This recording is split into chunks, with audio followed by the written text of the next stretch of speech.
Assalamualaikum warahmatullahi wabarakatuh.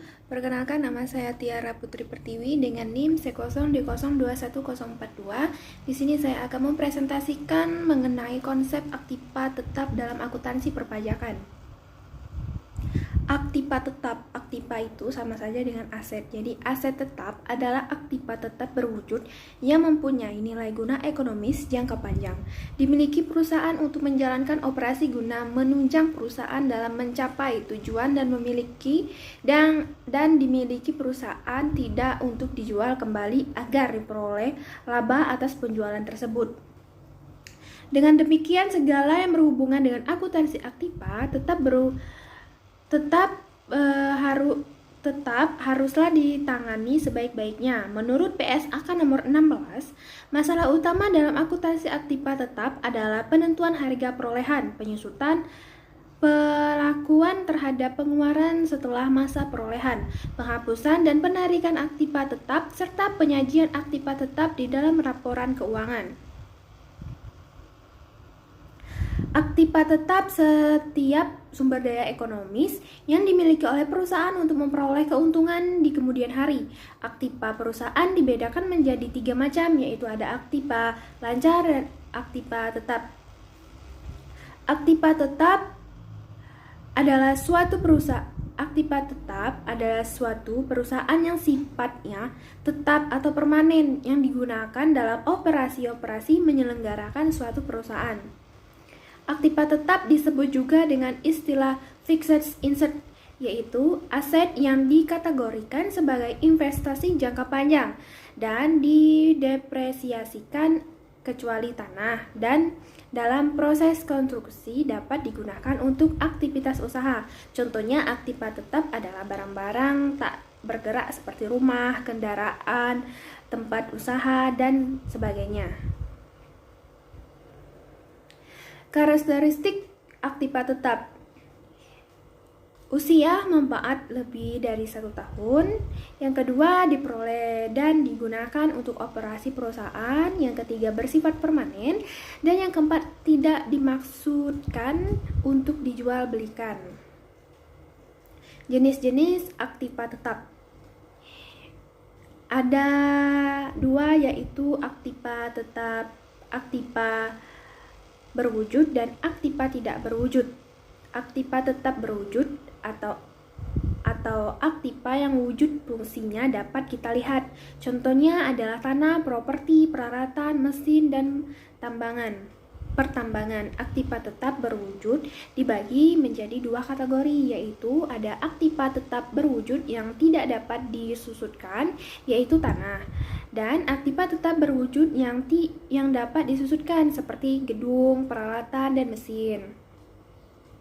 Selanjutnya ada aktiva tidak berwujud. Aktiva tetap tidak berwujud adalah bentuk kekayaan perusahaan yang tidak memiliki bentuk fisik dan berumur lebih dari 1 tahun. Aktiva tetap tidak berwujud mencerminkan hak atau posisi yang menguntungkan perusahaan dalam menghasilkan pendapatan. Contohnya adalah hak paten, lisensi, hak cipta, goodwill, biaya pendahuluan, biaya praoperasional, dan lain sebagainya. Selanjutnya ada pembelian aset. Pembelian aset atau aset tetap yang diperoleh dengan pembelian dalam bentuk siap pakai dicatat sejumlah harga beli, ditambah dengan biaya-biaya yang terjadi pada saat perolehan atau konstruksi, atau jika dapat diterapkan jumlah yang dapat diatribusikan ke aset pada saat pertama kali diakui sesuai dengan persyaratan tertentu dalam PSAK 16. Biaya-biaya tersebut seperti biaya pengiriman, biaya bongkar muat, biaya pemasangan, biaya operasional, biaya masuk, PPN masukan yang tidak boleh direstitusi, dan lain-lain ditambahkan ke dalam harga perolehan. Sementara itu, setiap potongan usaha dan rabat dikurangkan dari harga perolehan. Pembelian tunai. Yang pertama ada pembelian tunai. Aset tetap yang perusahaan peroleh Aset tetap yang perusahaan peroleh dari hasil beli secara tunai harus masuk ke dalam pembukuan dengan jumlah sebesar uang yang perusahaan keluarkan. Jumlah uang yang keluar untuk memperoleh aset tetap termasuk harga yang tercantum di faktur dan semua biaya yang keluar agar aset tersebut bisa dipakai. Contohnya, perusahaan membeli mesin seharga 60 juta. Biaya tambahan yang terkait meliputi PPN sebesar 6 juta, premi asuransi sebesar 500.000, dan biaya pemasangan mesin sebesar 1.500.000. Yang kedua ada pembelian secara kredit. Apabila aset tetap perusahaan perolehan dari pembelian kredit, maka dalam harga perolehannya tidak boleh masuk bunga. Bunga selama masa angsuran, baik secara jelas-jelas atau tidak tersendiri, harus keluar dari harga perolehan dan bebannya sebagai biaya bunga. Contohnya, perusahaan membeli sebuah kendaraan secara kredit senilai 300 juta, sebagian mereka yang bayar secara tunai sebesar 100 juta dan sisanya mereka bayar secara berangsur atau mencicil dalam 10 bulan dengan biaya bunga sebesar 10%. Penyusutan aset tetap menurut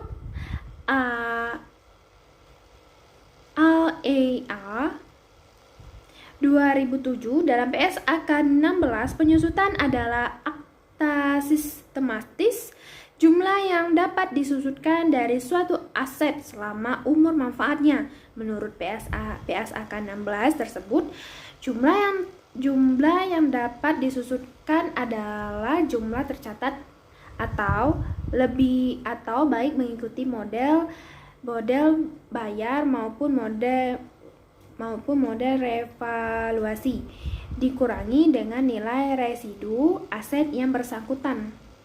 Menurut akuntansi, metode-metode penyusutan yang dapat digunakan adalah sebagai berikut. Yang pertama ada metode garis lurus atau straight line method. Dan metode yang kedua ada metode saldo menurun atau diminishing balance method. Yang ketiga ada metode jumlah unit atau sum of the unit method. Yang keempat ada metode penyusutan suatu jam kerja atau service hours method. Yang kelima ada metode penyusutan suatu hasil produksi atau productive output method. Dan selanjutnya ada tarif penyusutan. Pasal 11 ayat 6 Undang-Undang PPH nomor 36 tahun 2008 mengatur masa manfaat harta berwujud dan tarif penyusutan, baik menurut metode garis lurus maupun saldo menurun adalah sebagai berikut. Ini adalah tabel tarif dan masa manfaat penyusutan fiskal. Yang pertama ada kelompok harta berwujud dan masa manfaat, tarif metode garis lurus, tarif metode saldo menurun, bukan bangunan. Kelompok pertama yaitu masa manfaatnya 4 tahun.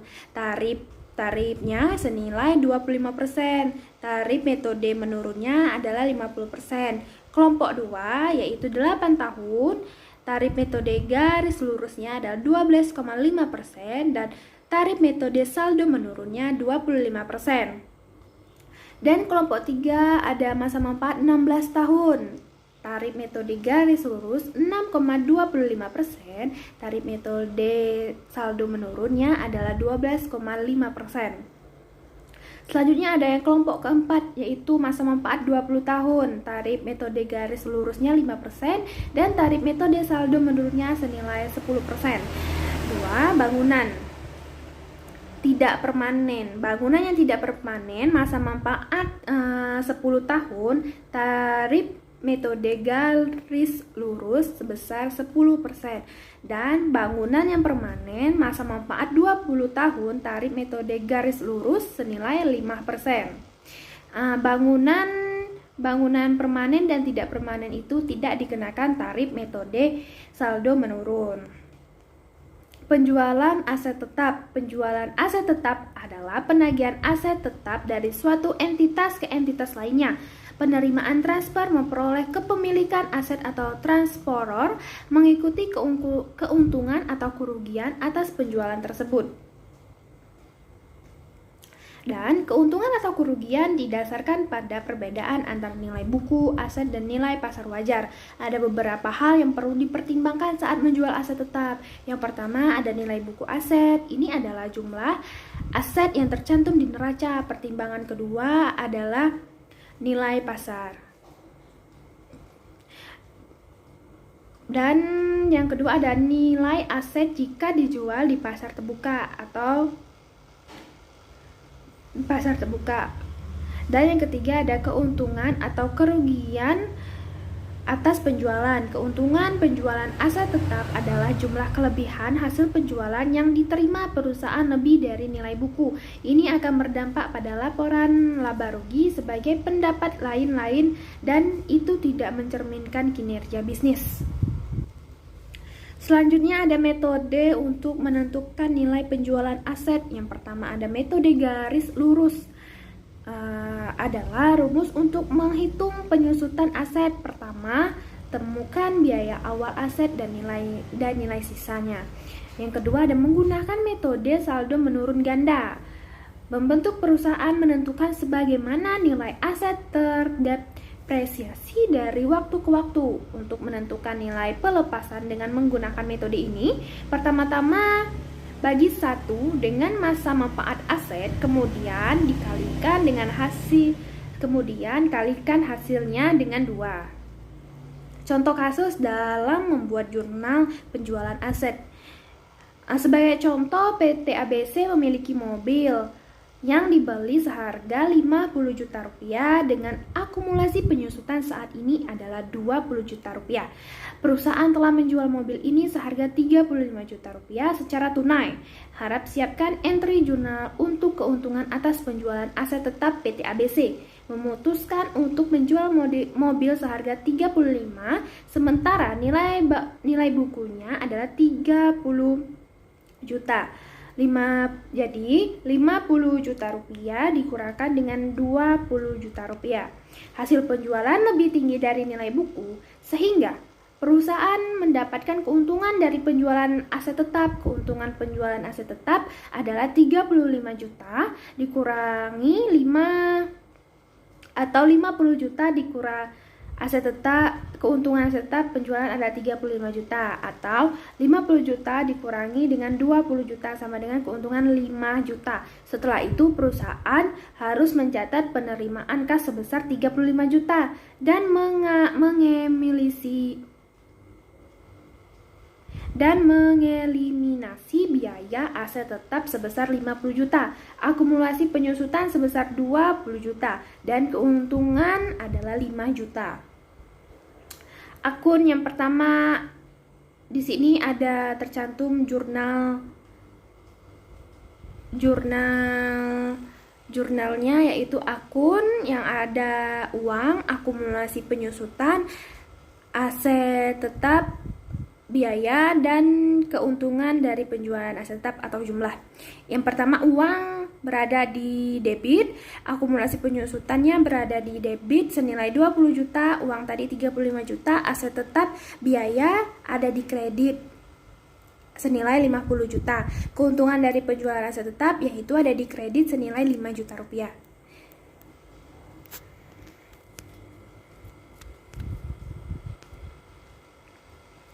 Baiklah, itulah yang dapat saya sampaikan. Saya akhiri. Wassalamualaikum warahmatullahi wabarakatuh.